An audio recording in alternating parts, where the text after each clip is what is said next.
नमस्कार विद्यार्थियों, मेरे चैनल पर आप सभी का हार्दिक स्वागत करता हूं। चैनल पर नए हैं तो चैनल को जरूर सब्सक्राइब कर लेना, नीचे दिए हुए रेड बेल आइकन को दबा करके। तो विद्यार्थियों, जैसा आप देख रहे हैं, आज हम पढ़ेंगे ओम थानवी और इनका अध्याय है अतीत में दबे पांव, जो आप सबको पता ही होगा। कक्षा 12th विषय हिंदी अनिवार्य, उसके अंतर्गत ये अध्याय हम पढ़ेंगे। तो इनकी पूरी बायोडाटा हम जानेंगे, यानी व्यक्तित्व और कर्तृत्व पर चर्चा करेंगे। उसके बाद में जो अध्याय है उसके अध्याय पर भी चर्चा करेंगे, उसको भी पढ़ेंगे विद्यार्थियों। तो पहले जान लेते हैं इनके बारे में कि ये हिंदी में किस रूप में और कैसे प्रसिद्ध है या कैसे इन्होंने यश प्राप्त किया। तो हिंदी के प्रसिद्ध सामाजिक और सांस्कृतिक सरोकार सरोकारों को जिंदा रखने में इनका विशेष योगदान है। इनको एक महत्वपूर्ण स्थान प्राप्त है और इनका जन्म विद्यार्थियों 1 अगस्त 1957 को अपने राजस्थान के जोधपुर जिले के फलोदी गांव में हुआ था। ये हिंदी के महत्वपूर्ण एक पत्रकार, संपादक और आलोचक माने जाते हैं। ये आपको ध्यान रखना है, कई बार ऐसे प्रश्न भी आ जाते हैं। छोटे प्रश्न आपके एबीसीडी आएंगे बोर्ड में, 12 एबीसीडी आएंगे विद्यार्थियों, तो उसमें पूछा जा सकता है कि भी ये हिंदी के प्रसिद्ध क्या है, निबंधकार है, आलोचक है, कहानीकार है। तो ये 3 प्रमुख चीजें ध्यान रखें आप बातें, पत्रकार, संपादक और आलोचक के रूप में ये हिंदी में प्रसिद्ध हुए थे विद्यार्थियों। इनकी जो विधा थी, कौन सी विधाओं में इन्होंने लिखा, तो विधा यानी क्या अपनाया इन्होंने रचना, तो संस्मरण और आलोचना ये प्रमुख इनके विधाएं हैं। संस्मरण लिखे इन्होंने, आलोचनाएं लिखी। एवं आगे बात करें तो विद्यार्थियों, इन्होंने विषय जो इसका था, इनका था ओम थानवी का, वो था हड़प्पा संस्कृति। हड़प्पा संस्कृति पर इन्होंने विशेष तौर से लिखा था। सिंधु घाटी सभ्यता आप सभी को याद होगा, इतिहास के अंदर ये हम आप सब पढ़ चुके हो। बात करें इनकी रचना की, कौन सी रचना है, उससे पहले थोड़ा सा जान लेते हैं यहाँ पर कि 1980 से लेकर के और 1989 तक राजस्थान पत्रिका में भी ये काम कर चुके हैं, उससे भी जुड़े रहे। साथ ही साथ इनको छात्रवृत्ति भी मिली थी, fellowship, centre for science environment, centre for science environment, जिसको CSE बोलते हैं, उसके लिए भी इनको फेलोशिप छात्रवृत्ति दी गई थी विद्यार्थियों। और इनको कई पुरस्कार दिए गए थे। उससे पहले हम इनकी रचना पर चर्चा करते हैं। तो इनकी प्रमुख जो रचना है विद्यार्थियों, वो एक है मोहनजोदड़ो। इस पर इन्होंने विशेष तौर से लिखा था। अतीत में दबे पांव भी उस इससे संबंधित है, मोहनजोदड़ो और हड़प्पा सभ्यता से संबंधित सिंधु घाटी से। एक और रचना इनकी है अपने अपने आगे, ये भी रचना इनकी है। तो ये इनका विषय है, लेखन कार्य था जिस पर इन्होंने काम किया था। तो ये भी ध्यान रखें विद्यार्थियों आप विशेष तौर से। उसके बाद बात करते हैं अब इनके आगे कि इनको कौन कौन से पुरस्कार विद्यार्थियों दिए गए, तो अच्छी तरह से आप पढ़े। पुरस्कार इनको देखो, गणेश शंकर विद्यार्थी पुरस्कार दिया गया था। ये गणेश शंकर विद्यार्थी उत्तर प्रदेश के प्रमुख रूप से 1890 से लेकर के 1930 तक के कांग्रेस के प्रमुख नेता थे। स्वतंत्रता आंदोलन के दौरान जुड़े रहे थे और इनके नाम से कई कॉलेज और हवाई अड्डों के नाम भी इनके नाम से है। एक विशेष नेता के रूप में प्रसिद्ध हैं ये, और इनके रूप नाम से पुरस्कार भी दिया जाता है पत्रकारों को। ये विशेष रूप से एक पत्रकार थे प्रमुख रूप से। तो ये पुरस्कार इनको दिया गया था ओम थानवी जी को। और बिहारी पुरस्कार भी इनको दिया गया था विद्यार्थियों। शमशेर बहादुर सम्मान भी इनको मिला था। हल्दी घाटी अवार्ड, अन्य अवार्डों में भी इनको ये मिला था। और इस प्रकार से ये इनका जीवन काल है ओम थानवी का। अब इसके बाद में विद्यार्थियों आगे यहाँ पर पढ़ाला आ रहा जो पाठ दीवड़ो है यहाँ पर कोर्स माइने अतीत में दबे पांव, तो उसका भी अध्ययन आगे हम करेंगे। वीडियो पूरा आप अंत तक देखें, जिससे कि पूरा जो इनका अध्याय है वो भी आपको अच्छी तरह से समझ में आ जाएगा विद्यार्थियों। हाँ विद्यार्थियों, तो ओम थानवी का हमने कवि परिचय अभी पढ़ ही लिया है। और इनका ये जो अध्याय है उसको पढ़ते हैं। और ये अध्याय है अपना अतीत में दबे पाँव। तीसरा अध्याय है अपनी इस पुस्तक का, वितान किताब का। इस अध्याय में पहले आपको मैं बता दूं कि ये जो अतीत में दबे पाँव है वो क्या है, निबंध है, कहानी है या और कुछ है। तो ये यात्रा वृत्तांत रिपोर्ट आज है। ये यात्रा वृत्तांत रिपोर्ट आज है, यानी कि इन्होंने यात्रा की थी यहाँ की, और मोहनजोदड़ो इन स्थानों की, हड़प्पा की, और बाद में इसको एक रिपोर्ट आज के रूप में लिखा था। तो चर्चा करते हैं विद्यार्थियों, पूरा आप अध्याय को समझें। देखो यहाँ पर क्या लिखा है कि अभी भी मोहनजोदड़ो और हड़प्पा, यहाँ पर देखो रेड नीले कलर में, देखो रेड कलर में लिख रखा है एक और दो, इन इन इस दोनों का अर्थ लिख रखा है। देखो नीचे यहाँ पर ये पढ़ा। पहले नंबर का मोहनजोदड़ो का अर्थ है कि ये पाकिस्तान के सिंध प्रांत में स्थित पुरातात्विक स्थान है जहाँ सिंधु घाटी सभ्यता बसी हुई थी। मोहनजोदड़ो का अर्थ है मुर्दों का टीला, यानी मरे हुए का टीला। वर्तमान समय में इसको मोहनजोदड़ो के नाम से जाना जाता है। पहले इसका मोहनजोदड़ो नाम था, मोहनजोदड़ो। दूसरे का अर्थ था हड़प्पा, तो वो भी पाकिस्तान के पंजाब प्रांत का एक पुरातात्विक स्थान है जहाँ सिंधु घाटी सभ्यता का दूसरा प्रमुख नगर बसा हुआ था। तो ये दोनों जो एक और दो दे रखे थे अंक, उनका अर्थ है। तो ये दोनों स्थान है। देखो आगे क्या लिखा है। प्राचीन भारत के ही नहीं, दुनिया के दो सबसे पुराने नियोजित शहर माने जाते हैं। अभी आपके एक प्रश्न भी आया था कि सिंध अतीत में दबे पाँव में दो प्रमुख शहरों के या हड़प्पा सभ्यता के दो शहरों के नाम लिखिए। तो ये प्रमुख दो शहर है मोहनजोदड़ो और हड़प्पा। ये सिंधु घाटी सभ्यता के प्रवर्ती यानी कि परिपक्व दौर के शहर हैं, यानी एकदम पूर्ण रूप से विकसित शहर थे। खुदाई में और भी शहर मिले हैं, लेकिन मोहनजोदड़ो ताम्र काल के शहरों में सबसे बड़ा है। ये अभी पूछा था आपके कि किस काल का ये शहर था, हाफ ईयरली में ये प्रश्न भी आया था। तो ये ताम्र काल का शहर है मोहनजोदड़ो। ये सबसे उत्कृष्ट भी है, यानी सर्वश्रेष्ठ है मोहनजोदड़ो। व्यापक खुदाई यहीं पर संभव हुई। बड़ी तादाद में यहाँ पर इमारतें, सड़क, धातु, पत्थर की मूर्तियाँ, चाक पर बने चित्रित भांडे, मूरें और साजो सामान और खिलौने आदि मिले हैं। सभ्यता का अध्ययन संभव हुआ है। उधर सैकड़ों मील दूर हड़प्पा के साथ ज़्यादातर साक्ष्य रेल लाइन बिछने के दौरान विकास की भेंट चढ़ गए, यानी कि हड़प्पा सभ्यता के जो ज़्यादातर प्रमाण है, साक्ष्य है ना, सबूत, वो रेल लाइन बिछाने के दो कारण विकास जो हुआ रेल लाइन का, उसके कारण भेंट चढ़ गए, यानी वो खत्म हो गए, साक्ष्य मिले नहीं। मोहनजोदड़ो के बारे में धारणा है कि अपने दौर में वे घाटी की सभ्यता का केंद्र रहा होगा, यानी एक राजधानी, एक तरह की राजधानी थी। माना जाता है ये शहर 200 हेक्टेयर में फैला हुआ था। आबादी कोई इसकी 50,000 थी। तो ये छोटी छोटी चीज़ें याद रखें, कितनी हज़ार आबादी थी विद्यार्थियों, 50,000। जाहिर है 5,000 साल पहले ये आज के महानगर की परिभाषा भी लांघती होगी। तो उस समय 50,000 आबादी, मतलब आज के समय में इसको बात करें तो ये महानगर से भी ऊपर है। जैसे अपने कोलकाता मुंबई है ना, उसी पर दिल्ली। तो ये उस समय में, आज की इसकी बात करें तो ये 5,000 साल पहले की बात है, महानगर जैसा था। दिलचस्प बात यह है कि सिंधु घाटी मैदान की संस्कृति थी, पर पूरा मोहनजोदड़ो मोटे छोटे मोटे टीलों पर आबाद था, यानी मैदानी संस्कृति थी सिंधु घाटी, लेकिन मोहनजोदड़ो टीलों पर था। जो कहना आप दोहरा बोलिए करा। ये टीले प्राकृतिक नहीं थे, कच्ची और पक्की दोनों तरह की ईंटों से धरती की सतह को ऊंचा उठाया गया था, यानी कि धरती की सतह से ईंटों से बनाया गया था ताकि सिंधु का नदी का पानी बाहर पसर जाए तो उससे बचा जा सके। ये था इस कारण पानी अंदर नहीं है। मोहनजोदड़ो की खूबी यानी विशेषता यह है, खूबी का अर्थ है विशेषता, यह है कि इस आदिम शहर की सड़कों और गलियों में आप आज भी घूम फिर सकते हैं।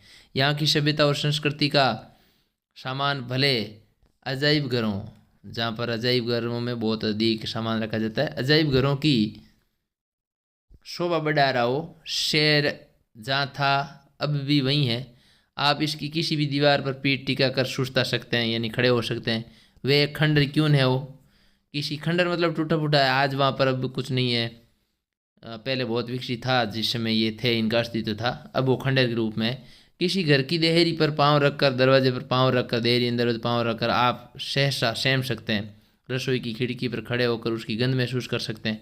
यानी वो खंडर के रूप में सब चीज़ें आज भी है। या शहर के किसी सुनसान मार्ग पर कान देकर उस बैलगाड़ी की रुनझुन सुन सकते हैं। तो ये सब चीज़ें उस समय थी जिस समय इनका अस्तित्व था।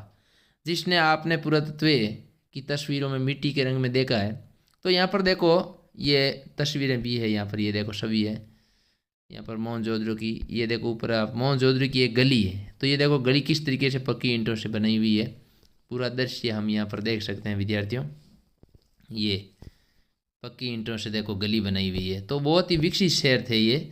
फिर देखो यहाँ पर एक मोहनजोदड़ो की एक मुख्य सड़क है जो 33 फीट चौड़ी है। तो ये कितना व्यवस्थित नियोजित शहर था, इससे प्रमाण मिलते हैं ये कि 33 फीट चौड़ी सड़कें। तो ये भी इसको आप देख सकते हैं। हम जब इसको देखा गया तो ये बात चली। सुनसान मार्ग कान देकर उस बैलगाड़ी की रुनझुन सुन सकते हैं, जिसे आप पुरातत्व की तस्वीर मिट्टी के रंग में देखा है। सच ये कि यहाँ किसी आंगन की टूटी फूटी सीढ़ियाँ अब आपको किसी कहीं नहीं ले जाती, कहीं नहीं ले जाती, मतलब अब उनका कोई अस्तित्व नहीं है, वो खंडर के रूप में है। ये आकाश की तरफ अधूरी रह जाती है, लेकिन उन अधूरे पायदानों पर खड़े होकर अनुभव किया जा सकता है कि आप दुनिया की छत पर है। वहाँ से आप इतिहास को नहीं, उसके पार झांक रहे हैं। तो इस लाइन का यहाँ से लेकर के क्या अर्थ है, देखो मैं आपको बताता हूँ कि यहाँ किसी आंगन की टूटी फूटी सीढ़ियाँ अब आपको कहीं नहीं ले जाती। कहने का अर्थ यह है विद्यार्थियों कि वह बिखरे हुए अवशेष है, अब वहाँ पर केवल खंडर है, परंतु उनका अतीत ये बताता है कहीं ले जाती नहीं। इसका मतलब है कि अब वहाँ खंडर है और वो सब कुछ बिखर चुका है, टूट चुका है, हम आगे कहीं नहीं जा सकते। लेकिन फिर भी वे आकाश की तरफ अधूरी रह जाती है। जैसे आकाश को देखो आप, जहाँ जाते हैं वहाँ से देखें तो वो ऐसा लगता है जैसे अधूरा ही है। कहने का अभिप्राय तात्पर्य यह है कि उस समय अन्य सभ्यताओं का इतना उदय भी नहीं हुआ था, जबकि सिंधु सभ्यता इतनी रहन सहन आदि में बहुत प्रचलित थी। उसकी वास्तुकला, सामाजिक व्यवस्था बहुत अच्छी थी। नगर नियोजन, खंडरों में मिली जो पेड़ियाँ हैं, सीढ़ियाँ हैं, उन पर पैर रखकर अनुमान लगाने लगा कि सीढ़ियाँ कहीं ऊपरी मंजिल तक जाने के लिए बनी होगी। उन मंजिलों पर लोग अपना पूरा जीवन वे खुशी से बिताते होंगे, सुसंपन्न थे। सीढ़ियों पर पैर रखकर लेखक वहाँ के इतिहास को देखने का अनुमान लगाता है। कहने का यही तो अर्थ है कि वहाँ पर अनुमान लगा सकता था कि इस तरीके से कभी ये विकसित शहर था और सब कुछ यहाँ वो एक व्यवस्थित रूप से संपूर्ण नियोजित व्यवस्था की गई थी। तो ये इसका अर्थ है आपको यहाँ पर। जब लेखक वहाँ खुद गए और भ्रमण करने, यात्रा करने गए, तो उन्होंने ये बताया। सबसे ऊंचे चबूतरे पर बड़ा बौद्ध स्तूप है, मगर ये मोहनजोदड़ो की सभ्यता के बिखरने के बाद एक जीर्ण टीले पर बना। यानी वहाँ पर एक बहुत बड़ा बौद्ध स्तूप भी है चबूतरे पर, विद्यार्थियों ये ध्यान रखें आप। तो ये एक टूटे फूटे टीले पर बना था। कोई 25 फीट ऊंचे चबूतरे पर 26 सदी पहले बनी ईंटों के दम पर स्तूप को आकार दिया गया। ये भी विद्यार्थियों आप ध्यान रखें इसको। चबूतरे पर भिक्षुओं के कमरे भी है। 1922 में, ये ध्यान रखें भाई, 1922 में राकलदास बनर्जी यहाँ पर आए थे और उन्होंने खोज कार्य किया सबसे पहले। तब वे इसी स्तूप की खोजबीन करना चाहते थे। इसके इर्द गिर्द खुदाई शुरू करने के बाद उन्हें इल्हाम हुआ। इल्हाम का मतलब है अनुभूति हुई, महसूस हुआ कि यहाँ ईसा पूर्व यानी ईसा मसीह के पहले के निशान है। भारतीय पुरातत्व संरक्षण के महानिदेशक कौन थे? John Marshall. ये भी ध्यान रखें, उनके निर्देश में ही यहाँ पर खुदाई का काम हुआ था। धीमे धीमे ये खोज विशेषज्ञों को सिंधु घाटी सभ्यता की देहरी पर ले आई, दरवाजे पर ले आई, और इस खोज ने भारत को मिस्र की सभ्यता और मेसोपोटामिया जो इराक की सभ्यता है, प्राचीन सभ्यताओं के समकक्ष खड़ा किया। दुनिया की प्राचीन सभ्यता होने के भारत के दावे को इस पुरातत्व वैज्ञानिक खोज ने एक आधार दे दिया, यानी एक आधार मिल गया कि भारत की सभ्यता सबसे प्राचीन सभ्यता है। पर्यटक बंगले से एक सर्पाकार पगडंडी पार कर जब हम सबसे पहले इसी स्तूप पर पहुंचे और पहली ही झलक यानी दर्शी ने हमें एपलक यानी एक टक का मतलब होता है एक टक कर दिया। इससे नागर यानी श्रेष्ठ भारत का सबसे पुराना लैंडस्केप यानी प्राकृतिक भूदृश्य, लैंडस्केप का अर्थ लिखना है प्राकृतिक भूदृश्य, यानी प्रकृति का एक भूदृश्य कहा गया है। ये शायद सबसे रोमांचक भी है। नया आकाश बदलता है, नया धरती पर कितनी सभ्यताएं इतिहास और कहानियाँ बदल गई। इस ठहरे हुए दृश्य में हजारों साल से लेकर पल भर पहले तक की धड़कन बसी हुई है। इसे देखकर सुना जा सकता है, भले ही किसी जगह के बारे में हमने कितना पढ़ा या सुन रखा हो, तस्वीरें या वर्त चित्र देखे हो, वर्चित्र देखे हो, देखना अपनी आंखों से देखना है, बाकी सब आंख का झपकना है। यानी देखना अपनी आंख से देखना, कहने का मतलब है कि आंख से देखा दृश्य ही वास्तविक हकीकत एक दृश्य होता है। जैसे यात्रा अपने पाँव चलना है, बाकी सब तो कदम ताल है ना। तो यात्रा वही होती है जो खुद के दम पर चला जाता है, बाकी तो कदम ताल है मतलब। तो कहने का तात्पर्य यही है कि आंख को देखी चीज़ है ना वही सच्ची होती है। मौसम जाड़े का था पर दोपहर की धूप बहुत कड़ी थी। ये दृश्य बता रहे हैं उस समय जब ये यात्रा वृतांत इन्होंने यात्रा करने गए अतीत के दबे पाँव मोहनजोदड़ो और हड़प्पा का। सारे आलम को जैसे एक फीके रंग में रंगने की कोशिश हुई। ये इलाका राजस्थान से बहुत मिलता जुलता है, रेत के टीले नहीं है। टीले का मतलब होता है एक ऊंचा स्थान, जैसे दोहरा बोलते हैं ना, उसमें खेती का हरापन यहाँ है, मगर बाकी वही खुला आकाश, सुना परिवेश, वातावरण, धूल बबूल और ज़्यादा ठंड, ज़्यादा गर्मी, मगर यहाँ की धूप का मिजाज जुदा है, यानी अलग ही है, जुदा यानी अलग। राजस्थान की धूप पारदर्शी है। पारदर्शी मतलब एकदम क्लियर धूप होती है, साफ सुथरी। सिंधु की धूप चौंधियाती है। चौंधियाती का मतलब है थोड़ी सी आंखों पर ज़्यादा दबाव पड़ता है, ऐसी धूप है। तस्वीर उतारते वक्त आप कैमरे में ज़रूरी पुर्जे ने घुमाए तो ऐसा जान पड़ेगा जैसे दृश्यों के रंग उड़े हुए हो, यानी इतनी चौंधियाती धूप थी तेज। पर इससे एक फ़ायदा हुआ, हमें हर दृश्य पर नज़रें दोबारा फिरानी पड़ती। इस तरह बार बार निहारें, यानी देखें, निहारे का मतलब है देखें, तो दृश्य जहन यानी दिमाग में ऐसे ठहरते हैं मानो तस्वीर देखकर उनकी याद ताज़ा करने की कभी ज़रूरत ही नहीं पड़े। तो ऐसा दृश्य था वहाँ का। स्तूप वाला चबूतरा मोहनजोदड़ो के सबसे खास हिस्से के एक सिरे पर स्थित है। इस हिस्से को पुरातत्व के विद्वान गढ़ कहते हैं। तो ये गढ़ कहलाता था। चार दीवारी के भीतर ऐतिहासिक शहरों के सत्ता केंद्र अवस्थित होते थे, चाहे वे राजसत्ता हो या धर्मसत्ता। राजसत्ता यानी जिसमें राजा का प्रमुख वर्चस्व हो, बाकी शहर गढ़ से कुछ दूर बसे होते थे। क्या ये रास्ता भी दुनिया को मोहनजोदड़ो ने दिखाया? तो ये एक तरीके से यहाँ पर प्रश्न कर रहे हैं। मोहनजोदड़ो में बौद्ध स्तूप ये इस तरीके का बना हुआ था। तो विद्यार्थियों ये ध्यान रखें आप, मोहनजोदड़ो में बौद्ध स्तूप इस प्रकार का था वहाँ पर। अभी सभी अहम यानी मुख्य और अब दुनिया भर में प्रसिद्ध इमारतों के खंडर का मतलब टूटा फूटा भाग चबूतरे के पीछे यानी पश्चिम है। इनमें प्रशासनिक इमारतें, सभा भवन, ज्ञानशाला और कोठार है। वह अनुष्ठानिक महाकुंड भी जो सिंधु घाटी सभ्यता के अद्वितीय वास्तु कौशल को स्थापित करने के लिए अकेले काफ़ी माना जाता है। यहाँ पर मिला धार्मिक एक महाकुंड मिला। असल में यहाँ यही एक निर्माण है जो अपने मूल स्वरूप के बहुत नज़दीक बचा रह सका, यानी वो अभी काफ़ी वैसी हालत में था, अच्छी स्थिति में था। बाकी इमारतें इतनी उजड़ी हुई है, यानी टूट चुकी थी पूरी तरह से, जीर्ण शीर्ण हो गई थी, कि कल्पना और बरामद चीज़ों के जोर से उनके उपयोग का अंदाज़ा भर लगाया जा सकता था।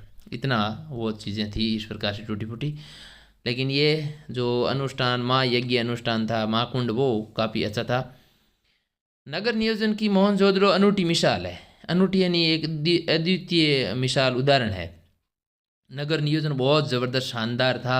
इस कथन का मतलब आप बड़े चबूतरे से नीचे की तरफ देखते हुए सहज ही भांप सकते हैं, महसूस कर सकते हैं। इमारतें भले खंडरों में बदल चुकी हो, आज टूट चुकी है, मगर शहर की सड़कों और गलियों के विस्तार को स्पष्ट करने के लिए ये खंडर काफ़ी है कि किस तरीके से यहाँ पर सड़कें थी, किस तरीके से यहाँ गलियाँ थी। टूटी फूटी है, फिर भी वो अंदाज़ा लगाया जा सकता है विद्यार्थियों की कितनी शानदार नियोजन व्यवस्था थी, किस तरीके से सभी कुछ योजनाबद्ध तरीके से बनाया गया था। सड़कें हो चाहे गलियाँ हो, एकदम बहुत ही अच्छी तरह से, तितर बितर मतलब इधर उधर ऐसे वैसे नहीं थी, एकदम सीधी सड़कें, सीधी गलियाँ, पक्की। यहाँ की कमोबेश सारी सड़कें सीधी है या फिर आड़ी है, आड़ी है तो आड़ी है और सीधी है तो सीधी है। आज वास्तुकार इसे ग्रिड प्लान बोलते हैं। तो वहाँ की जो सड़कें सीधी और आड़ी थी ना, उनको आज के वास्तुकार ग्रिड प्लान कहते हैं। तो आपको ये प्रश्न भी है कि ग्रिड प्लान ग्रिड प्लान किसे कहते हैं, तो आप ये कहोगे कि जो सड़कें या तो सीधी थी या फिर आड़ी, तो उनको ग्रिड प्लान कहा जाता है। आज की सेक्टर मार्को कॉलोनियों में हमें आड़ा सीधा नियोजन बहुत मिलता है, लेकिन वह रहन सहन को नीरस बनाता है। शहरों में नियोजन के नाम पर भी हमें अराजकता ज़्यादा हाथ लगती है। आज के युग में भी हम देखते हैं कि सड़कें और गलियां सही नहीं है, तो उस समय में इतना अच्छा मिलना एक बहुत बड़ी बात थी। ब्रासीलिया या चंडीगढ़ और इस्लामाबाद ग्रिड शैली के शहर हैं जो आधुनिक नगर नियोजन के प्रतिमान ठहराए जाते हैं, लेकिन उनकी बसावट शहर के खुद विकसने का कितना अवकाश छोड़ती है, इस पर बहुत शंका प्रकट की जाती है। मोहनजोदड़ो की साक्षर सभ्यता एक सुसंस्कृत समाज की स्थापना थी। तो मोहनजोदड़ो की जो सभ्यता थी वो ऐसे थी कि जैसे कोई बहुत ही अच्छा और पढ़ा लिखा सुसंस्कृत समाज हो, उस तरीके से। लेकिन उसमें नगर नियोजन और वास्तुकला की आखिर कितनी भूमिका थी, ये भी एक बहुत बड़ी बात है कि बहुत शानदार भूमिका थी, तभी तो इस प्रकार से हो सका था। स्तूप वाले चबूतरे के पीछे गढ़ और ठीक सामने उच्च वर्ग की बस्ती है। उसके पीछे 5 किलोमीटर दूर सिंधु नदी बहती है और पूर्व की इस बस्ती से दक्षिण की तरफ नज़र दौड़ाते हुए पूरा पीछे घूम जाएं तो आपको मोहनजोदड़ो के खंडर, टूटा फूटा भाग हर जगह दिखाई देंगे। दक्षिण में जो टूटे फूटे घरों का जमावड़ा है वह कामगारों की बस्ती है। कहा जा सकता है इतर वर्ग की। तो इतर वर्ग का भी आप इसका अर्थ लेके यानी भिन्न वर्ग, ये अन्य भिन्न वर्ग था इतर वर्ग। संपन्न समाज में वर्ग भी होंगे, लेकिन क्या निम्न वर्ग यहाँ नहीं था? कहते हैं निम्न वर्ग के घर इतनी मजबूत सामग्री के नहीं रहे होंगे कि 5000 साल टिक सके, इसलिए वो थोड़े कम दिखाई दे रहे थे। उनकी बस्तियाँ और दूर रही होगी।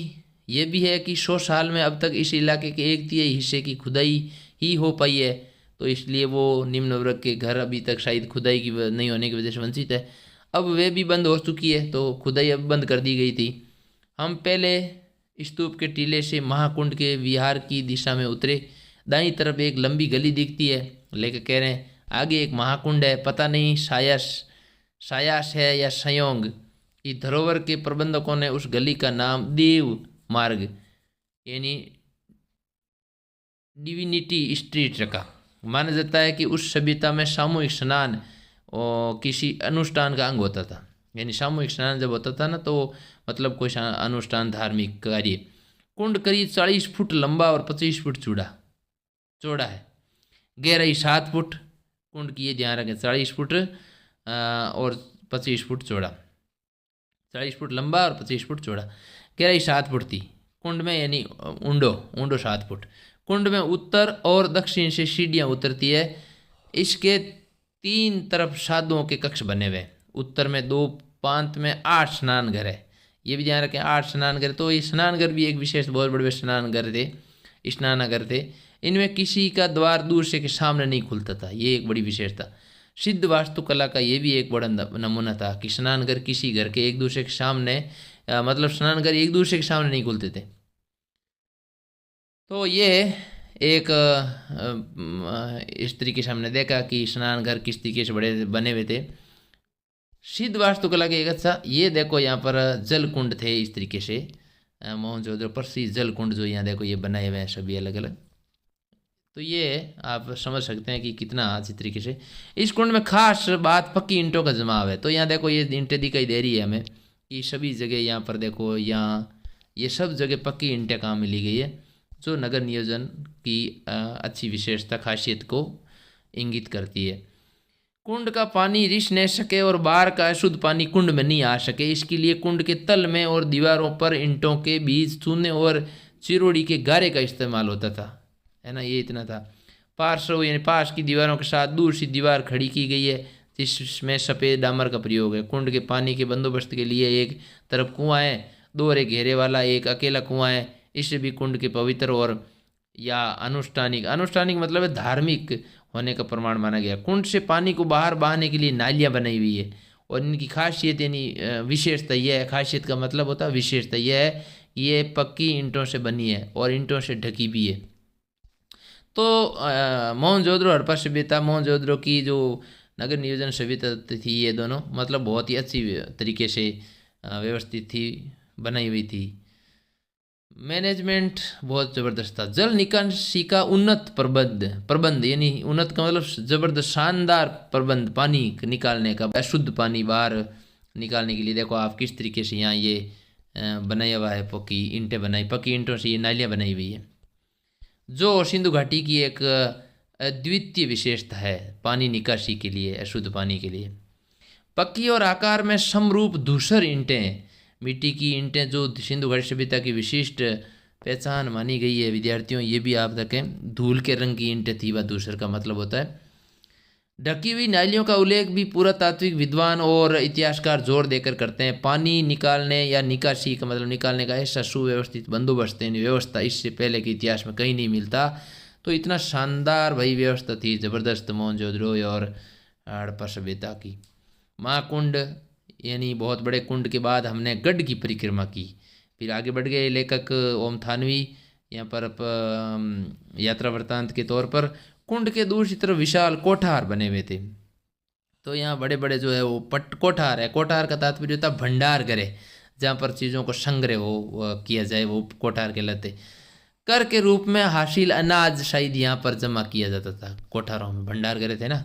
इसके निर्माण रूप में खासकर चौकियों और हवादारी को देखकर ऐसा कयास यानी अनुमान, कयास का मतलब अनुमान लगाया गया है, यहाँ 9 चौकियों की 3 कतार हैं और उत्तर में एक गली नली है, उत्तर में एक गली है जहाँ बैलगाड़ियों का जिनके प्रयोग के साक्ष्य मिले। ढुलाई के लिए आवागमन होता था बैलगाड़ी का, यानी माल ढुलाई है, इधर उधर ले जाना है तो वो बैलगाड़ियाँ। ठीक इसी तरह का कोठार हड़प्पा में भी पाया गया है। अब ये जग जाहिर है कि सिंधु घाटी के दौर में व्यापार ही नहीं, उन्नत खेती भी होती थी। तो बैलगाड़ियाँ और इस गढ़ को देखने से उनको पता चला कि भंडार गृह, कोठार शब्द आया ना, तो भंडार इसका मतलब खेती होती थी, तभी तो भंडार गृह थे। उन्नत खेती भी होती थी, अच्छी खेती। वर्षों ये माना जा रहा था कि सिंधु घाटी के लोग अन्न उपजाते नहीं थे, पहले ये ऐसा कयास लगाया जा रहा था कि नहीं, खेती नहीं करते थे लेकिन ऐसा नहीं था। नई खोज ने इस ख्याल को भी निर्मूल साबित कर दिया, निर्मूल यानी जड़ से भी समाप्त कर दिया। बल्कि अब कुछ विद्वान मानते हैं कि वह मूलतः खेतीहर और पशुपालक सभ्यता थी, सिंधु घाटी और मोहनजोदड़ो की हड़प्पा सभ्यता। लोहा शुरू में नहीं था, पर पत्थर और तांबे की बहुत मात्रा अधिक थी, बहुतायत थी। तो यहाँ पत्थर और तांबा मिला, लोहा शुरू में नहीं था। पत्थर सिंध में ही था, तांबे की खानें राजस्थान में थी, खेतरी झुंझुनू में। इनके उपकरण खेती बाड़ी में प्रयोग किए जाते थे, जबकि मिस्र और सुमेर में चकमक जो ये आग जलाने काम आती है, वहाँ से लकड़ी के उपकरण इस्तेमाल होते थे। इतिहासकार इरफान हबीब के अनुसार, ध्यान रखें, इरफान हबीब के मुताबिक यहाँ के लोग रबी की फसल लेते थे। रबी की फसलें है ना, कौन कौन सी है रबी की फसलें? वो है गेहूँ, कपास, जो सरसों, चने की उपज के पक्के पुख्ता यानी पक्के प्रमाण सबूत खुदाई में मिले। ये सभ्यता का तर युग था, जो धीमे धीमे सूखे में ढल गया। तर युग मतलब खूब पानी वगैरह था, बाद में यहाँ पर ख़त्म हो गया, सब तो सूखे में ढल गया था। तो विद्यार्थियों यहाँ तक हमने अध्ययन किया है, इसके बाद में आगे अध्ययन करेंगे अगले वीडियो में। वीडियो अंत तक आप देखें और समझें इसको पूरा। मिलते हैं वो एक नई वीडियो में, तब तक के लिए जय हिंद जय भारत। थैंक यू विद्यार्थियों।